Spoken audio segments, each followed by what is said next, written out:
Paano nawala yung belt bag niyo, sir? Doon po sa scanning, sir. Saan pier po ito? Sa Pier 4 po. From Manila going to Ito, Butuan. Butuan. So ngayon, tinanggal niyo po yung belt bag niyo kasi iskan yung laman noon. Opo.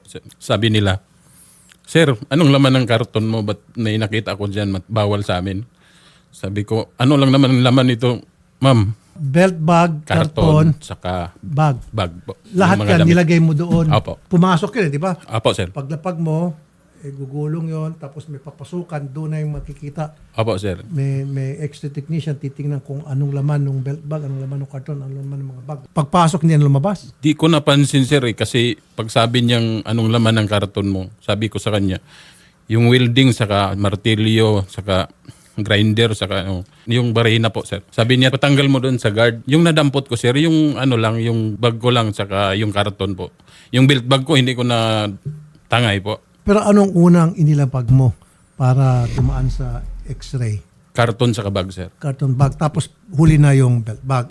So dinala mo sa ibang lugar. Doon lang sa gilid, sir, kasi nandun yung guardia. Sabi niya, dalhin mo doon, tanggalin mo yung Dalhin doon. Apo. So hindi pinabukas sa'yo doon mismo sa harap mo. Hindi po, sir.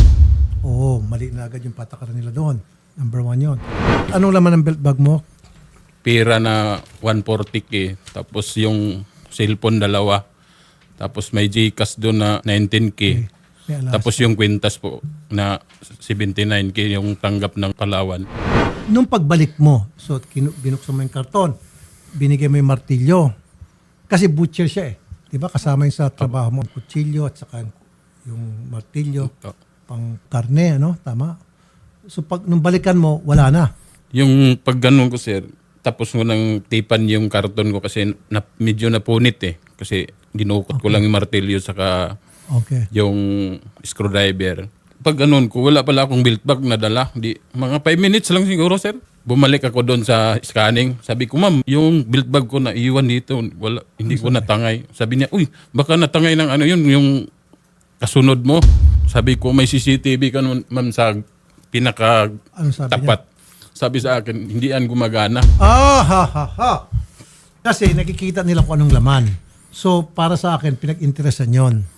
Jeneliza Ribong, ano pong magandang gawin natin dito? Actually, Senator, may ongoing upgrading po ng CCTV system sa Manila North Port. So happen nga po na natsempohan na actually may po nag-start talaga yung ongoing ng ang ating upgrading ng CCTV system. Yung nakuha is medyo nakatalikod po. Pero makikita din po doon na may ibinaba nga pong box and then backpack and then tinanggal po ni passenger yun pong kanyang belt bag. Okay. Kaso hindi po clear kung nakuha po ba niya yun pong belt bag nung nag-deposit po siya nung screwdriver doon po sa... Meron po mga lapses, ano po?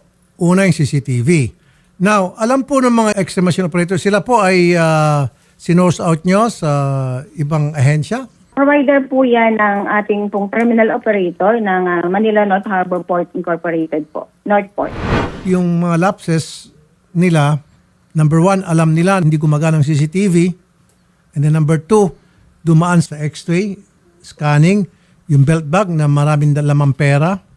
And then number 3, inutusan nila itong tao na pumunta sa ibang section para doon buksan yung kanyang karton na may laman na mga martilyo at screwdriver, etc. Na dapat right there and then, doon pinabubuksan sa kanya, sa harap nila. Yung po yung protocol di ba? Bubuksan, buksan mo dito. O ilalagay siya doon sa tabi mismo o sa pinakadulo. Buksan natin to, buksan mo yan. Ganoon naman po talagang patakaran Ako nakaranas na ako ganoon sa ibang bansa na meron kami nakita rito na parang hindi ata tama sa x-ray. Buksan mo nga, pakibuksan mo mister. Bubuksan ko sa harap nila. And then, pakidukot ngayon na sa CPR, bubuksan, papakita mo sa kanila. Ganun dapat ang patakaran. Yan ang protocol, yan ang standard. Opo. Ganun naman po yung protocol. Bali, pinapakuha po yun ng ating CCTV operator doon po sa pasahero. And then sa bag po nila, sila po kasi ang magbubukas sa sarili nilang bagahe o sarili nilang Opo, bag. pero ma'am, hindi siya inuutusan na pumunta sa ibang section. Inutusan siya pumunta sa ibang section Dapat right there and then doon mismo. Magkatabi lang po yun, Senator. Maski na po. At saka hindi dapat ang security guard. Kasi dun sa x-ray ninyo, may technician. Tapos meron nag-assist sa technician. Di ho ba? Dalawa yan eh. Di ba? Opo. Okay. So dapat yung nag-assist sa technician, yun yung mag-uutos dito kay Mr. Vicente na, Mr. Vicente, may nakita ang aming technician na bawal. Buksan mo yan. Tingnan natin kung talagang tama ba yung x-ray namin. Opo. Pero yun nga po, Senator, magkatabi lang po yung kung saan po i-deposit. Ma'am, Katabi lang po nung... ma'am, you're listening but you're not hearing me. Opo. Yung pagkalingat lamang niya, pagtalikod lamang niya, magkatabi nga, pagkalingat lamang niya, marami nang pwede mangyari. Pwede nang merong kumuha nung gamit niya at tinago na. Maaring kasamahan ng mga taga-x-ray o maaring kasunod niya. Pero ano alam ng kasunod niya na may mga lamang pera yon?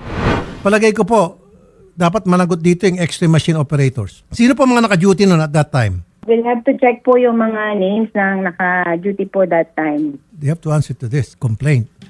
Hindi po ako makapayag. Ako bilang committee chair sa Senate ng Public Services na kayo po ay under sa akin, hindi ako makapapayag. Kung hindi, there's gonna be a full-blown investigation. Patatawag ko kayo sa Senate dito sa mga lapses nyo. And the best thing to do here is imbestigahan niyo po thoroughly itong pangyayari at tanggapin niyo po may nangyari mga lapses at pagbayaran niyo. Mr. Mark John Palomar, nabanggit ko na po kay Ms. Rebong yung mga lapses ng mga tauhan ninyo doon sa mga x-ray, particularly to mga x-ray machine operators. Yes, Senator, mukhang kailangan talaga imbestigahan ng procedure at makita talaga ang mga lapses na nangyari at papapaliwanag ba bakit nangyari mga to.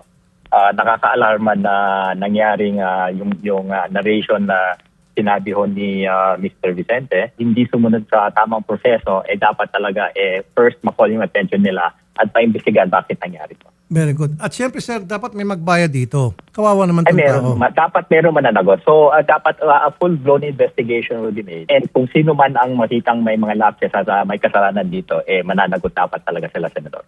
Mananagot and then babayaran po nila yung nawala dito sa tao. Yes, sir. Kung sila talaga ang makita na sila talaga ang may kagagawan, talagang restitution and ipe-penalize din po sila. Sir, 19 mo restitution, ibig sabihin ibabalik. Alam nila kasi, ng mga nagmamando doon sa x-ray na walang CCTV, kaya piyesta sila sa gawa ng mga kalokohan. Yun nga po, talagang imbestigahin din natin bakit nangyari ho na ano ba yung schedule ng upgrading na yan at kung aware ba sila na at that time down yung CCTV na yan. Di ba kasi kung alam nila na yung CCTV na hindi umaandar, they could have warned itong mga dumadaan sa x-ray. Yung CCTV namin patay ha, bantayan yung mga gamit nyo. Di ba? They could have just at least informed yung mga pasahero, yes, which they did not. Okay. Sige sir, sasamahan po namin dyan sa inyong tanggapan itong si Mr. Vicente. At ang gusto ko po, tama kayo, investigation at may managot at restitution.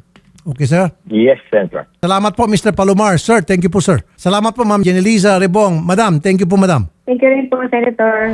Sir, hindi ako papayag na wala managot dito at hindi babalik sa inyo yung mga nawala sa inyo. Okay? Salamat, sir. Para to be fair, pakita kayo mga ebidensya na sinasabi nyo na meron kang talagang cellphone, meron ka talagang ganong kalaking pera, at meron kang ganong alahas para mapalitan nila yun. Sige. Kami nang bahala na mababalik sa iyon. Sige po, sir. At may mananagot pa. Salamat sir, punta Salamat, kay Odette para samahan kayo sa Thank you, sir. Pier. Walang anuman po sir.